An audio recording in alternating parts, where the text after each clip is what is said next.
Bien-aimés dans le Seigneur, nous continuons toujours dans le livre du prophète Jérémie au chapitre 23. Je veux lire. Donc, il n'y a rien de nouveau sous le soleil. Attention aux faux prophètes, surtout aux prophètes menteurs, les prophètes du mensonge.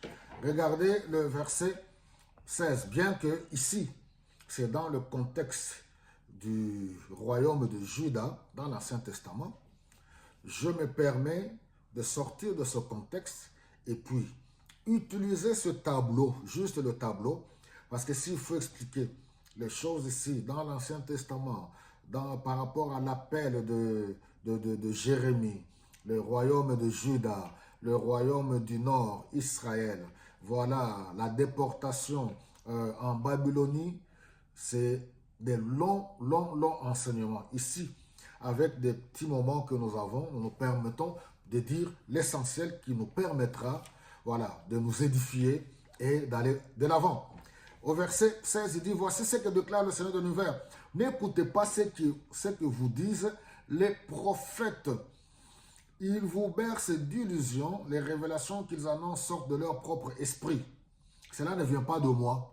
À ceux qui se moquent de moi, ils osent annoncer, le Seigneur a dit, tout ira bien pour vous. À ceux-là même qui ne suivent pas leur propre intention et déclarent, le malheur ne vous atteindra pas. Mais lequel était présent à mon conseil, lequel a vu et entendu ce que je disais, moi le Seigneur, lequel a saisi ma parole et l'a comprise. Comme je dis, le contexte ici, c'est le peuple qui s'est détourné de Dieu. Il a oublié les bienfaits de Dieu, comment Dieu a délivré leurs ancêtres de l'Égypte et ainsi de suite. Et le peuple s'est vautré dans l'idolâtrie. Le peuple a oublié les bienfaits de Dieu et lui a tourné le dos. Alors, je sors de ce contexte, comme je le dis chaque fois. Alors, au pays, chez nous, ou aujourd'hui, où que nous nous trouvons, ce n'est pas n'importe qui peut se lever et parler de la part de Dieu. S'autoproclamer prophète, comme les chrétiens aujourd'hui, surtout vous les sœurs, vous les mamans, vous aimez beaucoup les prophéties, vous aimez beaucoup les prophètes. Et je peux vous garantir que dans la plupart des cas de tous ceux qui se disent prophètes, 95% sont de faux prophètes, des prophètes de mensonges. Je ne suis pas Dieu, je ne juge personne. Je le dis, les faits sont là. Ils vous roulent et ainsi de suite. Ils disent des choses qui ne viennent pas de Dieu. Et quand on prend dans nos pays où ceux qui se disent eux-mêmes serviteurs de Dieu ou prophètes, ils mangent avec les dirigeants politiques, ils sont dans les combines. Alors, vous voulez que Dieu intervienne comment? Dites-moi, vous êtes dans des combines vous-même. Dans vos combines de démocratie.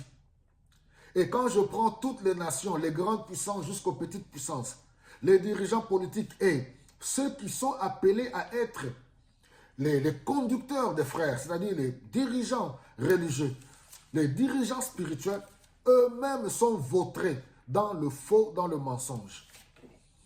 Alors, pourquoi vous êtes en train de dire où est Dieu, pourquoi Dieu n'intervient pas? Paul nous présente que l'Église est la colonne et l'appui de la vérité. L'Église a pour mission d'annoncer Jésus-Christ. L'Église a pour mission d'annoncer la vérité, de dire la vérité, quel qu'en soit le prix. Quel que soit le prix que cela peut nous coûter. Mais quand les hommes de Dieu sont dans la corruption, ils prophétisent pour leur propre ventre. Ils flattent les dirigeants politiques, ils leur disent pas la vérité. Vous avez vu Élie devant Akab aller le flatter? Vous vous rappelez de Élie, du prophète Élie? 1 Roi chapitre 17, 18, 19, allez voir. Vous avez vu Élie aller cajoler le roi Akab. Alors, c'est pour cela, il est plus que temps que peuple de Dieu, nous sommes dans une nouvelle ère. Jésus-Christ est Seigneur. Le Saint-Esprit est là. Je ne dis pas que tous les hommes de Dieu, loin de là, parce que les gens ont souvent l'habitude de dire ou de transformer les paroles que nous proclamons, que nous disons. Je n'ai pas dit que tout le monde est faux, loin de là.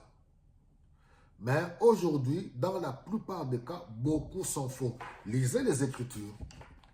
Dieu ne les a pas envoyés. Ils parlent d'eux-mêmes par rapport à leurs propres intérêts, qu'ils soient des renom ou pas, dans certains pays, par rapport à certaines situations que certains pays vivent. Tous ceux qui se disent prophètes, serviteurs et envoyés de Dieu, ils parlent d'eux-mêmes. Dieu ne les a pas du tout envoyés. Et voilà, donc, que le Seigneur nous aide à avoir le discernement. C'est pour cela que le Seigneur avait dit aux disciples, je vous enverrai. Il est avantageux que je m'en aille, car si je ne m'en veux pas, le Père n'enverra pas. Le consolateur, l'esprit de vérité qui vous conduira dans toute la vérité. Attache-toi au Seigneur, vous mes sœurs. Continuez à courir chez les prophètes. Vous vivez dans le désordre, vous-même mes sœurs.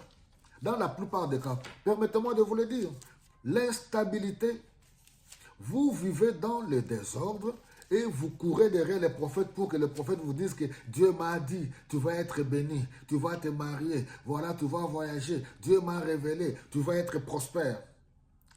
Répands-toi, convertis-toi convenablement, abandonne la vie du monde, la vie du péché, attache-toi au Seigneur et Dieu te bénira. Tu n'as pas besoin de courir à gauche, à droite. Dieu te bénira. Voilà, on va continuer toujours dans ce message. Que le Seigneur vous bénisse abondamment et à très bientôt.